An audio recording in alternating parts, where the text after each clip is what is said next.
So let's say we have a property. I usually recommend people to not wrap properties with too low of equity, but I guess there is ways around it, just like anything. This is why we have Cody here. But for the most part, maybe a little bit of equity spread, or maybe somewhere you can add value. But if you have a house and it has let's say a $300,000 loan on it, and it's worth $300,000, right?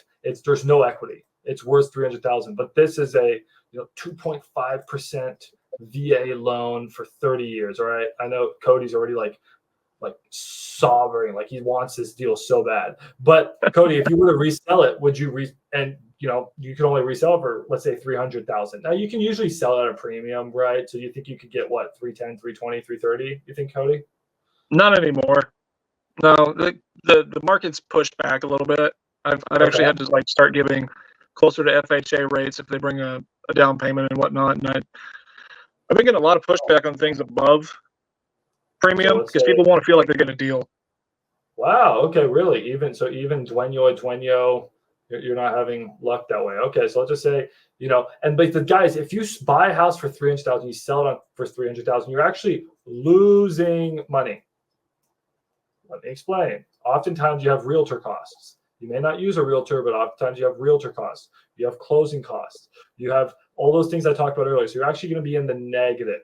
So there is a chance that you can be in the negative in paper on your deals here. But luckily for you, you do get a down payment. So on this deal, Cody, let's say, what are you going to ask for? A 10% down payment? Yeah.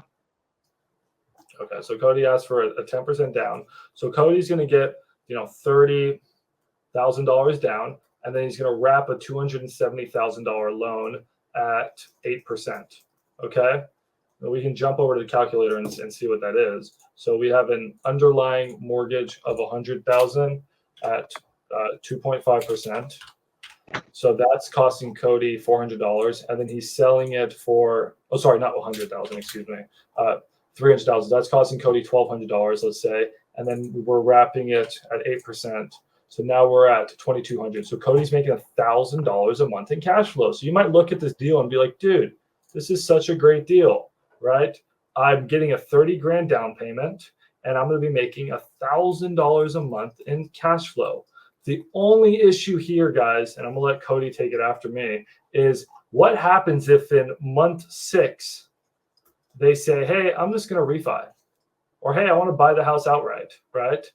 Well, you've only gotten $6,000 in cash flow at that point, and they're buying the house for $300,000, and you bought it for $300,000, but you paid, let's say, $20,000 in realtor costs and closing costs, right? And maybe you even paid an assignment fee, right? Maybe you paid an assignment fee because they bought it from a wholesaler.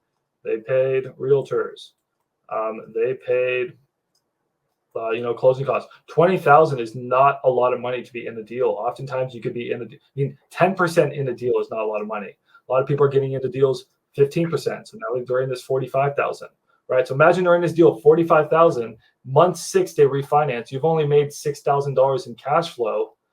In this situation, guys, you'll literally lose a shit ton of money on your deal.